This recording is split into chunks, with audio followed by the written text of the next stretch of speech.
Part of being healthy is eating the right kinds of food.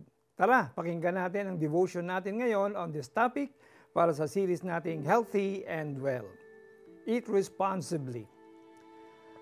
Napanood mo na ba ang documentary na Live to 100, Secrets of the Blue Zones?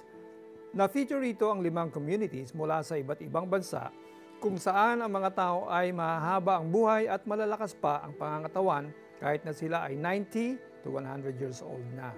These 5 communities have a common lifestyle in 5 categories. At isa sa common sa kanila ay ang pagkakaroon ng healthy diet. Pare-pareho silang araw-araw na kumakain ng gulay, prutas, at mga organic food. Karamihan sa mga ito ay sila mismo ang nagtatanim at nagpiprepare. Hindi parte ng kanilang araw-araw na buhay ang pagkain ng instant at processed foods. Sabi ng Philippine Statistics Authority, ang lifestyle diseases gaya ng heart disease, diabetes at cancer ay mga nangunguna pa rin sa aninang pagkamatay ng mga Pilipino.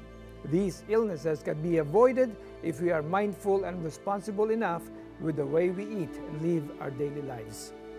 Ang sulat ni Apostol Pablo sa Corinthians ay nagpapaalala na ang katawang lupa natin ay templo ng Diyos. At para mapanatiling maayos ang templong ito, responsibilidad nating ingatan at alagaan ito. At kasama na riyan ang pagkain ng tama. So are you considering eating better to take care of God's temple? Sana ang maging motivation mo sa pagsunod sa healthy diet ay para mapaglingkuran mo pa ng maraming taon ng Diyos ng may malusog at malakas na pangangatawan. Tandaan na lahat ng sobra ay hindi makakabuti. Eat responsibly to honor God with your body. Let's pray. Lord, kinikilala ko na ang katawan na ito ay pahiram mo sa akin para mapapurihan kita sa mundong ito. Tulungan mo akong huwag abusuin ito. Maging higit na kagamit-gamit sana ang buhay ko sa pamamagitan ng katawang ito. Sa pangalan ni Jesus, Amen.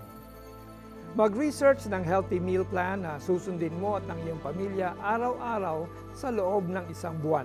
Sikaping mag-commit sa healthy meal plan sa loob ng 3 buwan hanggang maging habit na ang ganitong klaseng pagkain sa inyong tahanan. May magsasabi, malaya akong makakagawa ng kahit ano.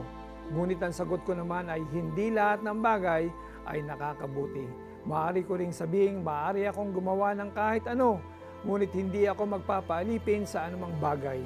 Sasabihin naman ng iba, ang mga pagkain ay para sa tiyan at ang tiyan ay sa mga pagkain.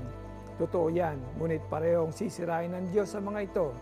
Unang mga taga-Korinto 6:12-13. We hope you'll have a hearty and healthy dinner today. At huwag kalimutan, let us also feed our soul and spirit with the Word of God.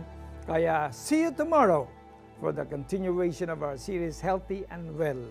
Muli ako po si Pastor Alex Tinsay na nagsasabing you are what you eat.